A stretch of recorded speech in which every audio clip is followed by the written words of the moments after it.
এখন আমি দাঁড়িয়ে আছি মহারাজপুর স্টেশনে। এই স্টেশনটা হচ্ছে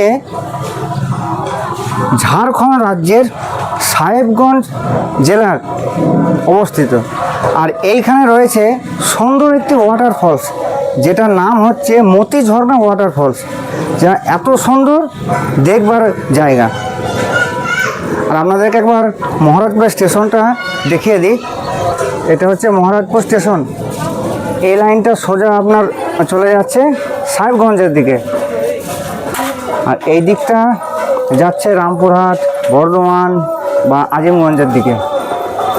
আর এই মতি ঝর্ণা ওয়াটারফলস দেখতে আপনারা যে কোনো সময় আসতে পারেন, তবে এখানটায় সব থেকে ধুমধাম হয় শ্রাবণ মাসে, যেহেতু শ্রাবণ মাস হচ্ছে শিবের জন্ম মাস, এবং তাছাড়াও ডিসেম্বর এবং জানুয়ারি মাসে বহু মানুষ কিন্তু এখানে পিকনিক করতেও আসে। মানে এই জায়গাটাকে এক কথায় বলা যায় যে সুন্দর একটা টুরিস্ট স্পট। তো এখানে এক দাদা কুলপি বিক্রি করছে, উপর থেকে নিচে নেমে এলাম আর মতি ঝর্ণা ওয়াটারফলস ঘুরতে এসে কুলপি খাচ্ছি। আর এই হচ্ছে মতি ঝর্ণা ওয়াটারফলস। এই হচ্ছে মতি ঝর্ণা ওয়াটারফলস। এখানে আজকে ঘুরতে এসেছিলাম, আর ঘুরতে এসে এই যে কুলপি খাচ্ছি।